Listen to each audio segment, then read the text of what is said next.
Danny tenía 25 años y trabajaba repartiendo paquetes por Manchester. Sus días transcurrían entre calles lluviosas, semáforos rojos y entregas apresuradas, y sus noches solían ser más interesantes.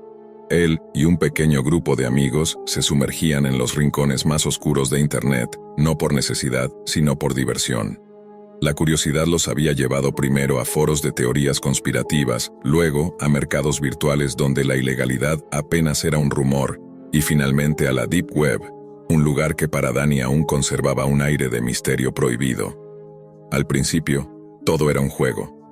Entraban en chats donde la identidad de cada usuario se diluía tras un alias, intercambiaban memes siniestros y se reían de los códigos que nadie entendía fuera de ese mundo cifrado. Pero una noche, la diversión cruzó un límite invisible.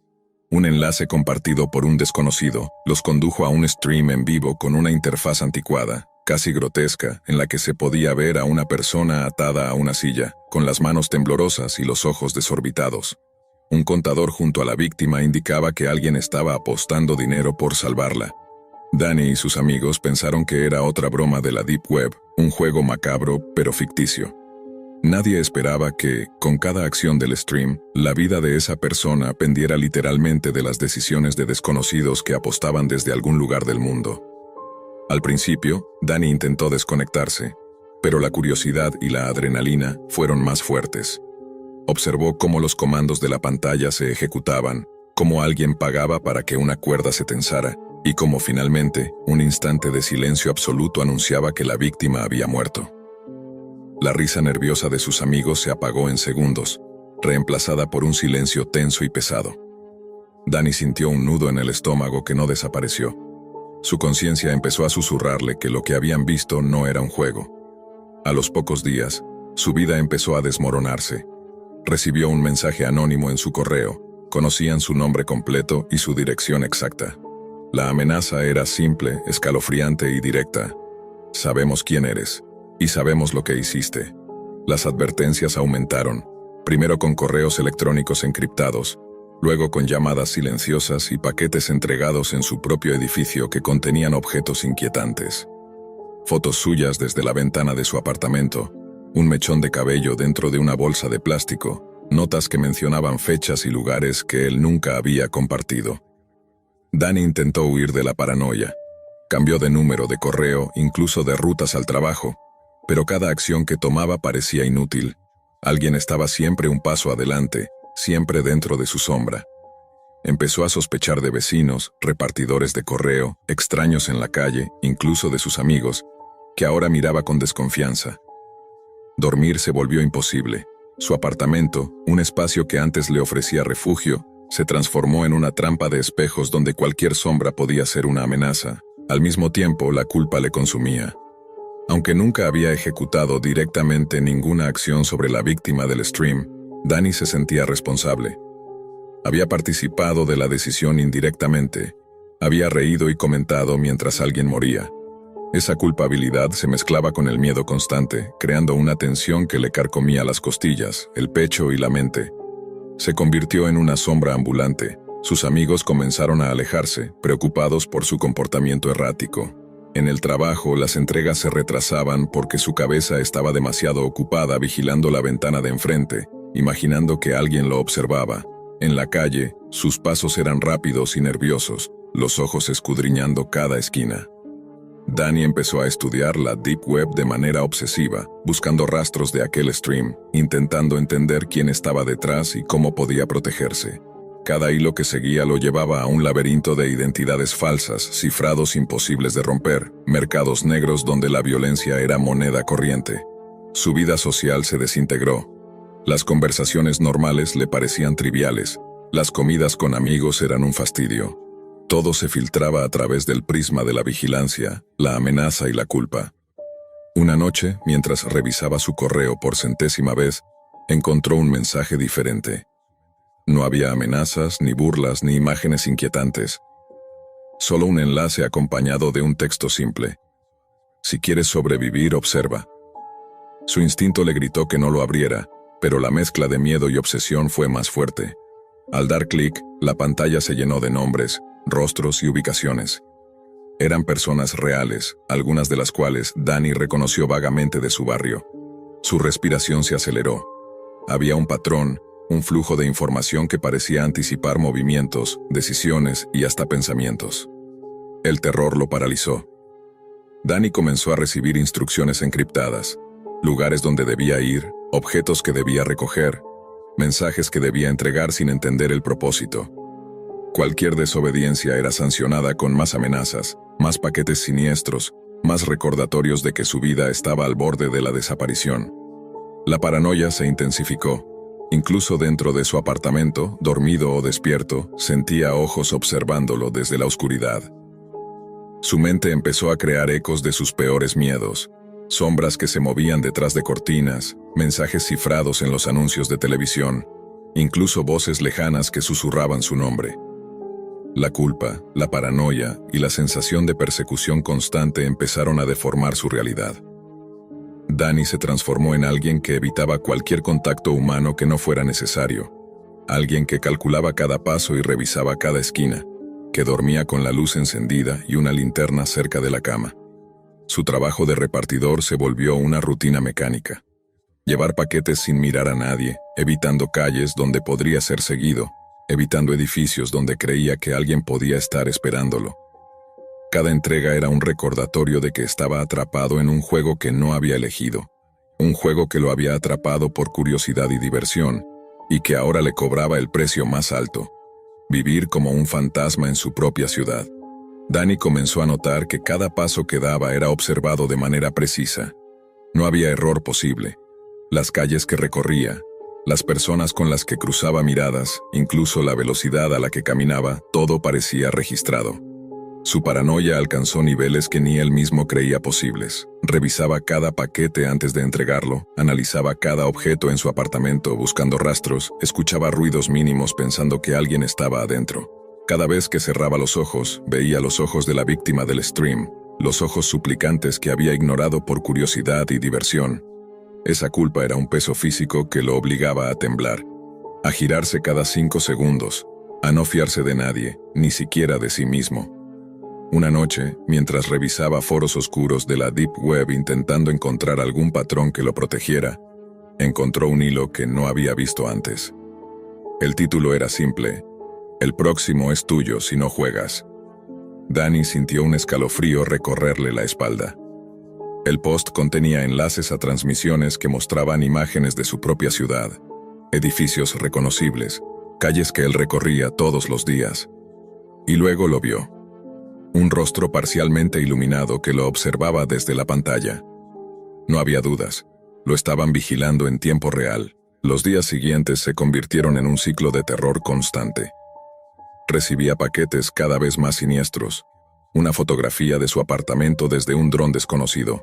Una chaqueta suya doblada en su puerta como si alguien la hubiera tocado. Mensajes que mezclaban información personal con amenazas explícitas. Danny comenzó a dormir con ropa puesta, con objetos pesados alrededor de la cama, con la linterna encendida y la computadora cerca de él para poder reaccionar de inmediato. Su mente ya no diferenciaba la realidad de la ilusión. Cualquier sombra podía ser un hacker, cualquier ruido una señal de peligro. Desesperado, intentó eliminar toda huella digital. Cambió todos sus dispositivos, cerró cuentas, destruyó sus registros y hasta cambió su número telefónico y dirección de correo. Pero cada medida era inútil. Siempre aparecía algo nuevo. Siempre alguien sabía. Siempre alguien jugaba con su miedo. Incluso los amigos que lo habían introducido en la Deep Web comenzaron a desaparecer de su vida. Algunos se mudaron, otros bloquearon contacto, pero Danny sospechaba que eso solo lo dejaba más aislado y vulnerable. En un intento final por recuperar el control, decidió rastrear la fuente. Usando todo su conocimiento de informática y hacking, se internó en servidores encriptados, siguió rutas de IP falsificadas, se sumergió en foros donde los códigos y alias cambiaban cada hora. Descubrió que detrás de todo existía un grupo organizado, una red que no solo ofrecía streams macabros y apuestas por la vida de otros, sino que manipulaba y seleccionaba a sus víctimas con precisión quirúrgica. Su nombre ya estaba en la lista de usuarios activos, y la persona observada en el primer stream había sido la prueba de que nadie escapaba. todos los que interactuaban directa o indirectamente con ellos quedaban marcados. El terror lo llevó al límite. Una noche, mientras intentaba dormir, escuchó pasos fuera de su puerta. Su respiración se volvió irregular, el corazón le latía con fuerza y cada fibra de su ser le pedía huir. Cuando abrió la puerta, no había nadie. Pero dentro de su apartamento encontró un paquete más. Lo abrió con manos temblorosas y encontró un dispositivo. Una pequeña cámara apuntando directamente hacia su cama. Al instante comprendió que la vigilancia no era solo digital, sino física. Todo su mundo estaba minuciosamente monitoreado, desde dentro y desde fuera. Consciente de que no podía huir de la paranoia, Danny tomó una decisión drástica. Contactó a las autoridades, exponiendo cada mensaje, cada paquete, cada enlace que había recibido. Compartió todo lo que había descubierto sobre la red de la Deep Web, cada servidor, cada alias. Sin embargo, la policía apenas podía rastrear la complejidad de la red. Los responsables operaban desde jurisdicciones imposibles de alcanzar. Aún así, las investigaciones permitieron detener algunos puntos críticos. Varios servidores fueron clausurados y algunas identidades fueron descubiertas. Pero Danny sabía que la amenaza real jamás se detendría. Aislado, sin amigos, con su vida normal completamente destruida, Danny tomó otra medida: desaparecer. Vendió su apartamento, cambió su identidad legal, se mudó a otra ciudad y adoptó una rutina monótona, sin tecnología, sin redes sociales, sin contacto innecesario. Vivía como un espectro, siempre vigilante, siempre temeroso. Cada sombra en la calle le recordaba que alguien podría estar observando. Cada ruido en la noche le recordaba que su vida había cambiado para siempre. Y así, Danny se convirtió en la advertencia viviente de la Deep Web. Un joven que comenzó explorando por diversión y terminó atrapado en un laberinto de culpa, miedo y vigilancia. Cada decisión que tomaba, cada contacto humano que evitaba, cada paso que daba estaba marcado por la memoria de aquella víctima y la certeza de que, en cualquier momento, la red podría señalarlo de nuevo. Su vida nunca volvió a ser normal. Su mundo se había reducido a un territorio controlado por el miedo y la desconfianza.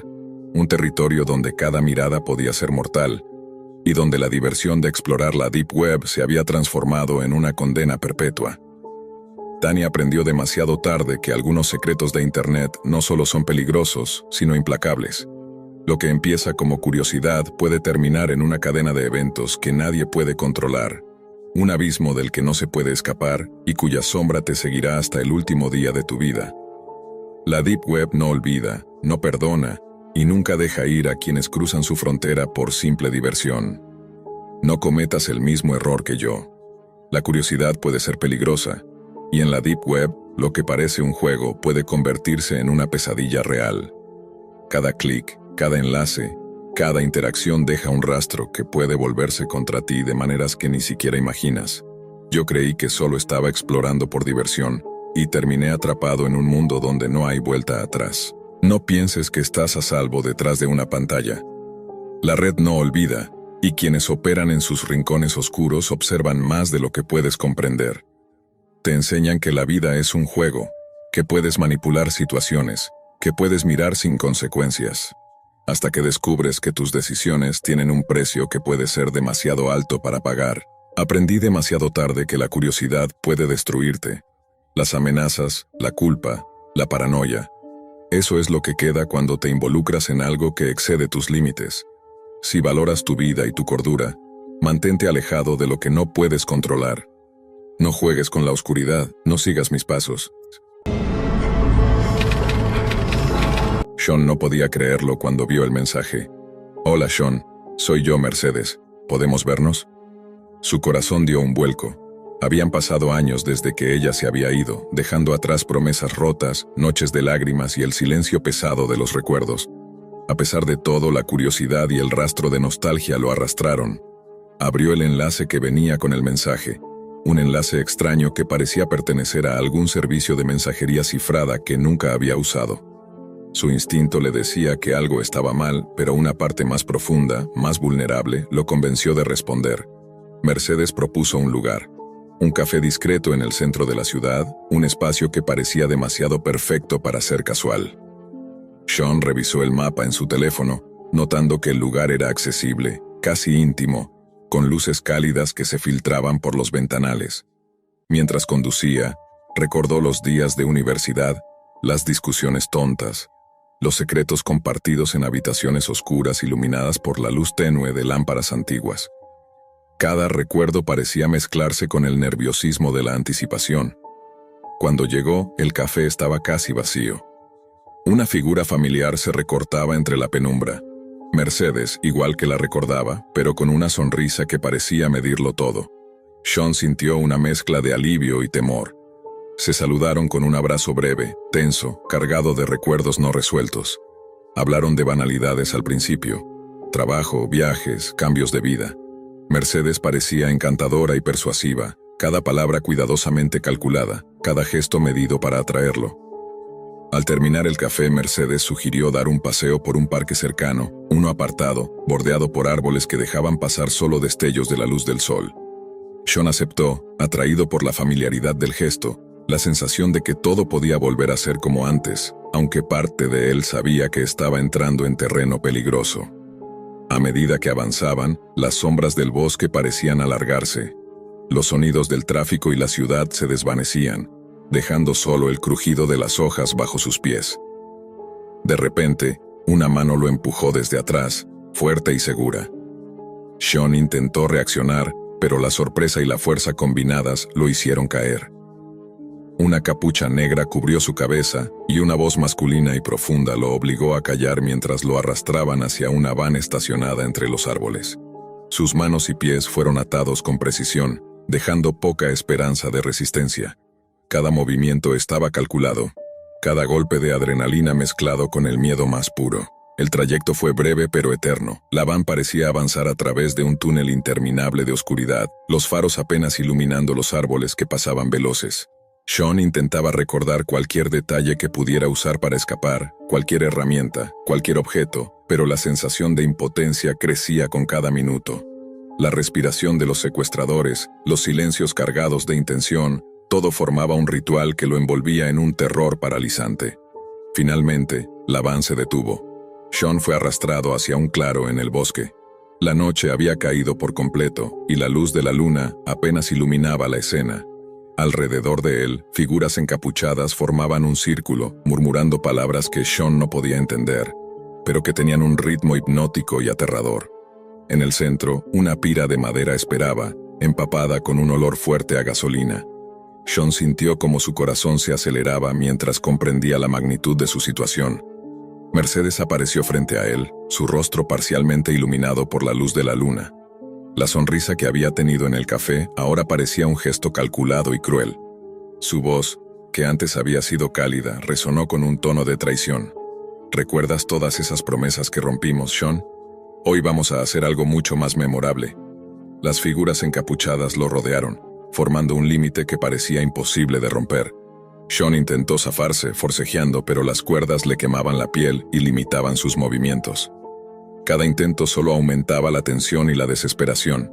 La sensación del frío de la madera bajo sus manos y la gasolina empapando la base de la pira lo hacía consciente de la proximidad del peligro, del instante en que la realidad se convertía en una pesadilla palpable. Mercedes se acercó más, su presencia intoxicante y aterradora al mismo tiempo. Sean intentó razonar, preguntar, suplicar, pero cada palabra se ahogaba en la opresión del miedo. La sensación de traición era más profunda que cualquier dolor físico. La persona que más había amado ahora formaba parte de un ritual sádico que desafiaba toda lógica y moral. Mientras las figuras encapuchadas comenzaban a moverse en un patrón casi ceremonial, Sean cerró los ojos por un instante, recordando los momentos felices. Risas compartidas, confidencias en la penumbra, la sensación de seguridad que ahora se sentía completamente inexistente. La tensión crecía con cada segundo, y un silencio casi absoluto se apoderó del claro, roto únicamente por el murmullo colectivo de las figuras alrededor. Mercedes levantó un objeto metálico que reflejaba la luz de la luna, y Sean sintió un escalofrío recorrer su espalda. El tiempo parecía ralentizarse, cada latido de su corazón retumbando como un tambor ensordecedor. El ritual no era solo físico, era psicológico, una tortura diseñada para quebrar la mente, para convertir el miedo en un espectáculo completo. El viento movía las hojas, produciendo un sonido que se mezclaba con los murmullos, creando una sinfonía macabra que parecía marcar el ritmo de lo inevitable. Sean notó detalles que antes le habían pasado desapercibidos. Las miradas de las figuras, los movimientos sincronizados, la precisión en cada gesto. Todo estaba cuidadosamente planeado, y él era el centro de esa obra macabra. Mercedes habló otra vez, su voz como un cuchillo. Esto es lo que pasa cuando alguien traiciona, cuando alguien confía demasiado en lo que no entiende. Sean intentó buscar alguna reacción en su rostro, alguna señal de duda o piedad, pero no encontró nada más que determinación fría y calculadora. Las llamas de la pira parecían reflejarse en sus ojos mientras los murmullos crecían, y Sean sintió cómo cada segundo se estiraba en una eternidad de terror. Todo su cuerpo estaba tenso, cada fibra lista para reaccionar, aunque sabía que la fuerza de sus captores y la preparación meticulosa del ritual hacían cualquier intento prácticamente inútil. El aire del claro se volvió más denso cuando Mercedes encendió la antorcha. Sean sintió un calor creciente antes incluso de que las llamas tocaran la pira. El rugido del fuego llenó sus oídos mientras su mente se debatía entre la incredulidad y el pánico absoluto. Cada segundo parecía alargarse, cada respiración una lucha contra el terror que lo paralizaba. Mercedes se inclinó hacia él con una sonrisa que mezclaba triunfo y venganza. Siempre supe que confiarías en mí, y ahora, aquí estás, exactamente donde quería que estuvieras. Su voz resonaba entre los árboles, amplificada por el silencio del bosque, haciendo que cada palabra calara hasta los huesos de Sean. El círculo de figuras encapuchadas comenzó a moverse, como si fueran guardianes de un oscuro ritual, empujando a Sean hacia el centro de la pira. Intentó gritar, forcejear, incluso suplicar, pero las cuerdas y la desesperación lo mantenían inmóvil. Sentía la madera húmeda y el olor a gasolina mezclarse con el miedo puro, creando un asfixiante cóctel de terror. Justo cuando la antorcha tocó la superficie de la pira, Sean cerró los ojos, esperando lo peor. Pero en lugar del calor abrasador, un fuerte golpe en la parte trasera de la cabeza lo hizo desmayarse. Cuando volvió en sí, estaba rodeado por agentes encubiertos que habían seguido la pista de Mercedes a través de la Deep Web. Las figuras encapuchadas huyeron entre los árboles, dejando atrás sus rituales macabros y la pira apagada. Mercedes fue arrestada, su sonrisa de triunfo reemplazada por una mezcla de ira y frustración. Sean, temblando y con el corazón todavía desbocado, comprendió que había estado al borde de la muerte, atrapado por la manipulación de alguien en quien había confiado. La experiencia lo marcaría para siempre, enseñándole que la curiosidad en la Deep Web puede llevar a los lugares más oscuros, y que incluso el amor más antiguo puede esconder la traición más extrema. Mientras los helicópteros iluminaban el claro y los agentes aseguraban la escena, Sean respiró profundamente, sintiendo cómo el peso del terror comenzaba a disolverse, aunque la memoria de lo vivido permanecería con él para siempre. Nunca más miraría la tecnología, ni los mensajes desconocidos, con la misma inocencia. La Deep Web, con sus secretos y horrores, le había enseñado la lección más dura de todas. En la sombra digital, la realidad puede ser más aterradora que cualquier pesadilla. El calor de Los Ángeles se mezclaba con el zumbido constante de los ventiladores en el pequeño apartamento de Luis Ramírez, un técnico informático de 34 años que, a pesar de su talento con las computadoras, no encontraba estabilidad financiera. Las facturas médicas de su esposa, Elena, y el arrastre de deudas estudiantiles que nunca parecían disminuir lo mantenían atrapado en un ciclo desesperado.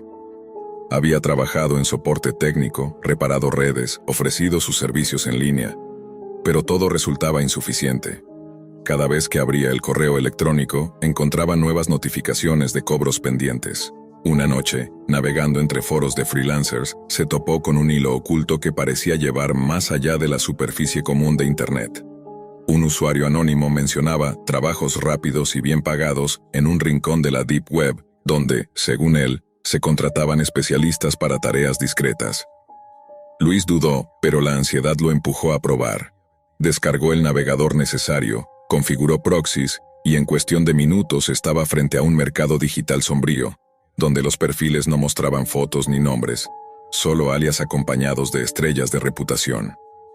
Fue ahí donde conoció a Gold Rush 247, un usuario con una calificación impecable y comentarios que hablaban de oportunidades únicas y pagos inmediatos en criptomonedas. El mensaje inicial era simple: necesito a alguien con tus habilidades, trabajo fácil, remuneración alta. ¿Aceptas? Luis, con la mirada fija en el saldo negativo de su cuenta bancaria, contestó que sí. El primer encargo parecía inofensivo. Debía instalar un software en un servidor de logística y redirigir ciertos datos a otra dirección. Gold Rush 247 le envió instrucciones precisas, herramientas ya preparadas y hasta un manual para ejecutarlas. En menos de una hora, Luis completó la tarea y, fiel a lo prometido, recibió un pago equivalente a un mes de sueldo normal. Fue la primera vez en años que sintió alivio. Pero pronto los encargos se volvieron más turbios. Gold Rush 247 lo instruyó a infiltrarse en sistemas de bancos medianos y redirigir transferencias automáticas. Le decía: no pienses demasiado, esto es dinero de corporaciones corruptas, nosotros solo lo movemos a mejores manos. Luis, aunque incómodo, aceptó, necesitaba los pagos. Sin embargo, empezó a notar algo extraño. Cada vez que entregaba un trabajo, aparecían señales de vigilancia en su vida cotidiana. Una camioneta estacionada varias noches frente a su edificio. Llamadas telefónicas con solo silencio al otro lado. Y, un día, al volver a casa, encontró la cerradura de su puerta marcada con un raspón que él no recordaba haber visto antes. Gold Rush 247 no tardó en revelar la otra cara del trato. Le escribió: ya no puedes salir. Estás dentro, si intentas cortar, tu esposa pagará el precio. En el mensaje adjunto había una foto reciente de Elena entrando al supermercado de la esquina. Luis sintió un nudo en el estómago. Ya no era un freelancer, era un prisionero digital bajo control de un desconocido que lo vigilaba en el mundo físico. Los siguientes meses fueron un descenso a un infierno silencioso. Luis se convirtió en el fantasma de su propio hogar, trabajando de madrugada con auriculares, borrando rastros, transfiriendo fondos entre cuentas pantalla. Cada operación aumentaba la tensión, el miedo a ser descubierto por las autoridades y, al mismo tiempo, el terror a fallar y provocar la furia de Gold Rush 247. Su esposa empezó a sospechar, preguntando por qué ya no salían, por qué él se encerraba tantas horas frente a la computadora. Él mentía, diciendo que estaba en un proyecto importante. La situación explotó una noche en que Luis encontró un sobre bajo su puerta. Dentro había una llave USB y una nota. Prueba de confianza, inserta y ejecuta. No había remitente, pero sabía quién lo enviaba. Contra su instinto conectó el dispositivo. Se desplegó un programa que requería credenciales de acceso a un banco internacional. Gold Rush 247 apareció en el chat de inmediato. Hazlo o Elena sufrirá. Luis obedeció, pero sabía que aquello lo colocaba en la mira de agencias federales. Semanas después, la predicción se cumplió. Una madrugada, mientras manipulaba transferencias, la pantalla se congeló y un mensaje apareció: FBI, Investigative Seizure. Luis entró en pánico, desconectó el router y apagó todo, pero era inútil. Golpes en la puerta, gritos de FBI, abra ya. Elena despertó aterrada. En minutos, su vida dio un giro irreversible. Esposado, rodeado de agentes armados, vio cómo incautaban sus equipos. En los interrogatorios, la presión fue insoportable. Le mostraron pruebas, registros de cuentas, transferencias trazadas, su dirección IP vinculada a múltiples ataques. Pero también le hicieron una oferta: colaborar o pasar el resto de su vida en prisión. Luis, devastado y consciente del peligro que corría Elena, aceptó cooperar. Les habló de Gold Rush 247, de los métodos, de las amenazas, de las llaves USB, de cada detalle. La operación del FBI fue extensa. Descubrieron que Gold Rush 247 era parte de una red global de lavado de dinero y cibercrimen. Usaron a Luis como señuelo, haciéndolo continuar las comunicaciones bajo vigilancia. Cada mensaje, cada transacción falsa servía para trazar la red. Al final, lograron capturar a varios operadores, aunque el verdadero líder, Gold Rush 247, nunca fue identificado con certeza. La colaboración salvó a Luis de una condena, pero no de las consecuencias. El gobierno lo ingresó al programa de protección de testigos. A él y a Elena les dieron nuevas identidades, un traslado a otro estado, un pequeño subsidio. A simple vista, parecía un nuevo comienzo, pero la realidad era distinta. Luis ya no podía dormir. Despertaba sobresaltado, convencido de que alguien lo vigilaba. Revisaba ventanas, cerraduras, cámaras de seguridad que él mismo instalaba compulsivamente.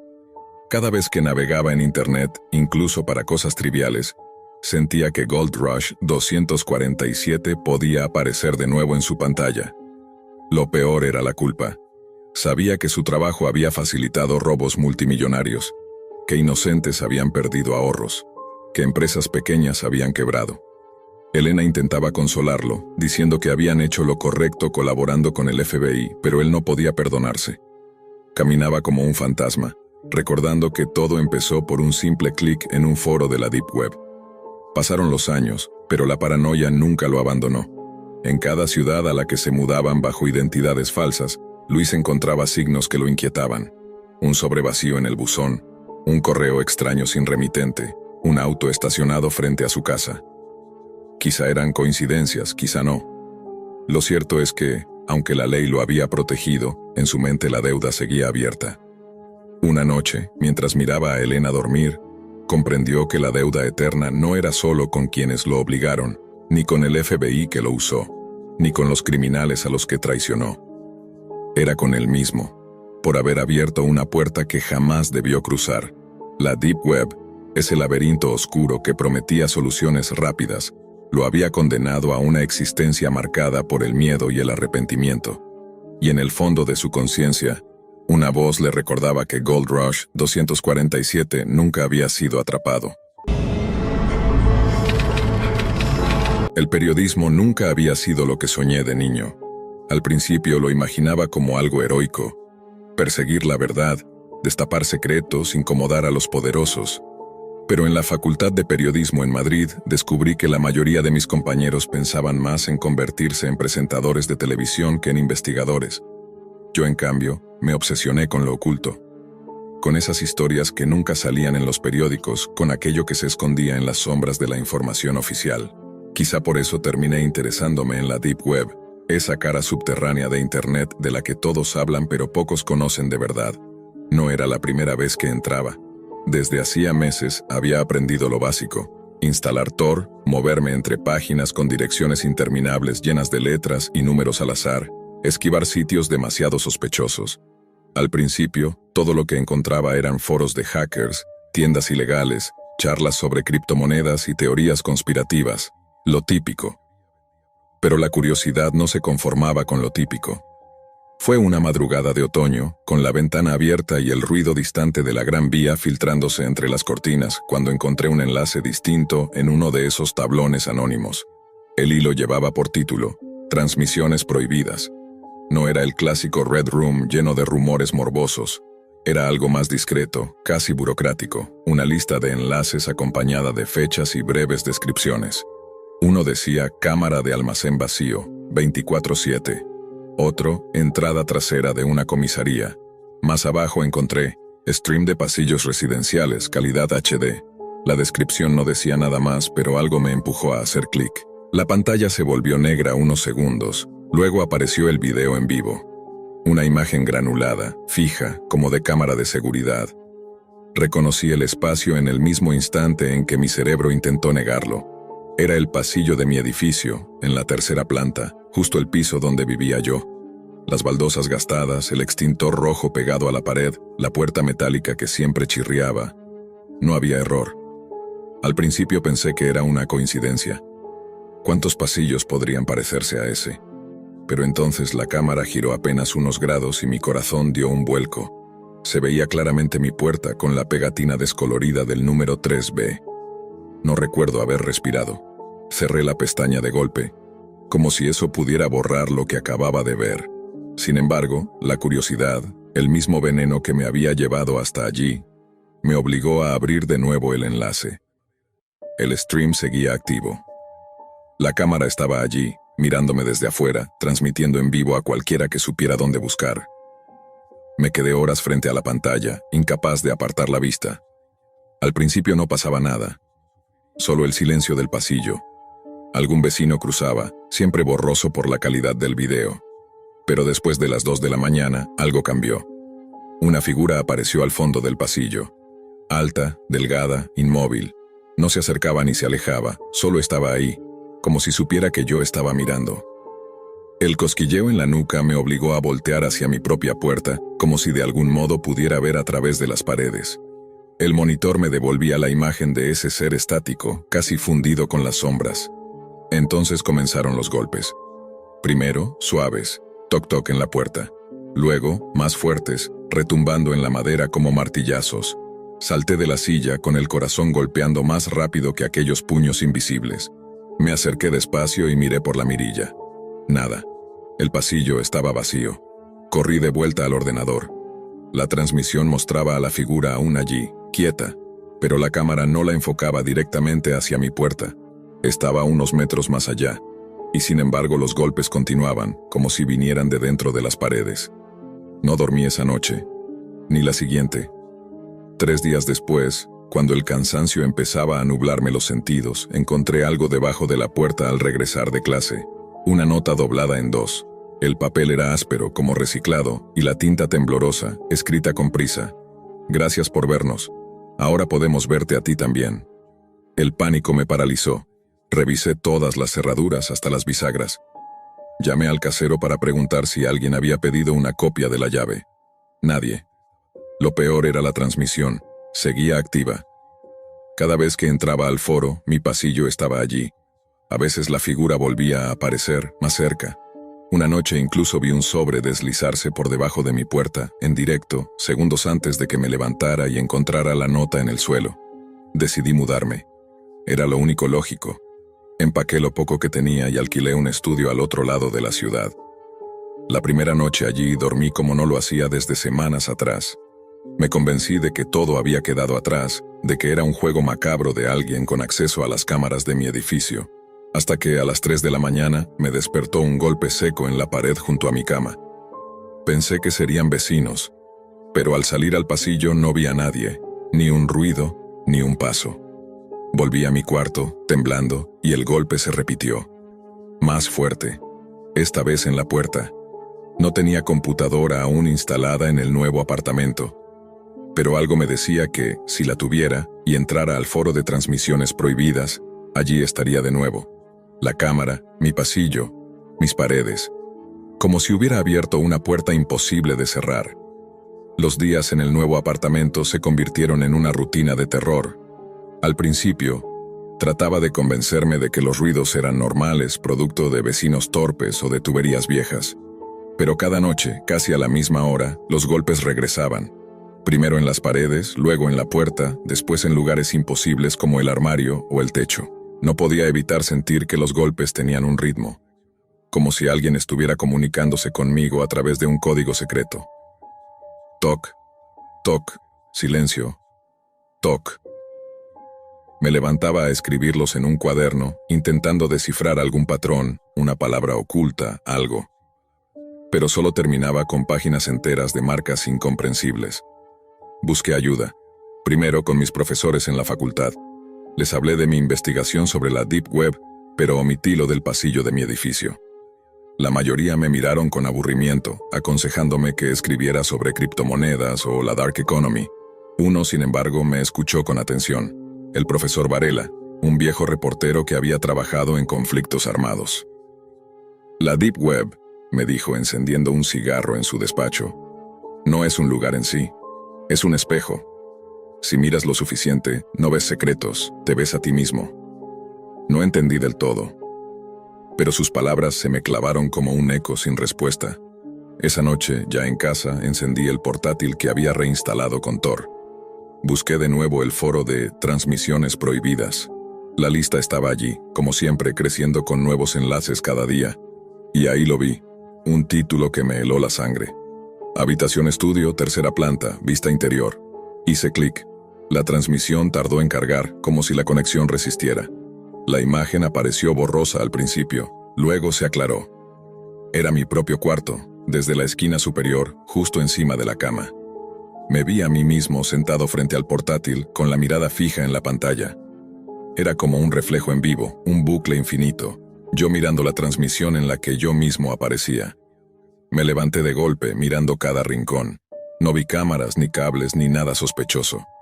Pero la transmisión seguía mostrándome, incluso cuando salí corriendo hacia el pasillo. Podía ver mis propios movimientos segundos después, como un retraso grotesco. Al regresar había una nota bajo la puerta. Esta vez, escrita con letra más firme, más clara: no es el lugar. Eres tú. El insomnio me devoraba. Empecé a vagar por Madrid como un fantasma, asistiendo a clases sin escuchar nada, pasando horas en bibliotecas con los ojos fijos en páginas que no podía leer. Busqué en foros, en hilos de conspiración, en comunidades de hackers. Algunos decían que esas transmisiones eran parte de experimentos de vigilancia, otros que eran rituales modernos de sectas digitales, donde los espectadores abrían portales a través de la atención. Un usuario anónimo me escribió un mensaje privado: no apagues la cámara. Si lo haces, los golpes nunca paran. Yo nunca había encendido mi cámara, pero esa frase me persiguió. ¿Y si lo que ellos necesitaban era que yo mirara? ¿Que yo diera atención? ¿Que la curiosidad fuera el sacrificio? Un domingo al amanecer, con los ojos enrojecidos, decidí que ya era suficiente. Saqué todas mis cosas, empaqué a prisa y alquilé una habitación en un pueblo a 300 kilómetros de Madrid. No avisé a nadie. Apagué el teléfono, corté mis redes sociales, cerré todo. Pensé que, al desaparecer, también se apagaría ese juego. La primera noche fue silenciosa, la segunda también. Dormí 12 horas seguidas, convencido de que había escapado. Pero la tercera, a las 3:17 de la madrugada, un golpe seco me despertó. Esta vez no en la puerta ni en la pared. Venía de debajo de la cama. El sonido se repitió, lento, profundo. Me armé de valor, me incliné y miré debajo. No había nada, solo la oscuridad. Pero al enderezarme, vi el reflejo en el espejo del armario. Una silueta negra estaba de pie justo detrás de mí. Grité. Me lancé contra la puerta, traté de salir corriendo, pero los golpes se multiplicaron, en el techo, en las ventanas, dentro de mi cabeza. Corrí hasta el coche y conduje sin rumbo, con las manos temblando en el volante. Al volver horas después, exhausto, encontré una última nota pegada en la puerta, escrita con la misma letra temblorosa de la primera vez. Nunca fue la Deep Web. Fuiste tú quien abrió la puerta. Y nosotros nunca dejamos de mirar desde entonces. No hay lugar donde los golpes no me sigan. Están en cada pared, cada habitación, cada espacio donde intento dormir. He cambiado de ciudad, de nombre, incluso de país. Nada importa. He llegado a comprender lo que el profesor Varela quiso decir. La Deep Web es un espejo. Yo busqué demasiado, miré demasiado, y lo que estaba al otro lado no era información, ni secretos, ni conspiraciones. Era algo que solo necesitaba un espectador para cruzar. El problema no es el pasillo, ni la cámara, ni la transmisión. El problema soy yo. Y ahora, mientras escribo esto con los nudillos retumbando tras la puerta, sé que ya no hay mudanza, ni distancia, ni silencio que me salve. Porque lo que golpea en la noche no busca entrar, busca asegurarse de que sigo mirando.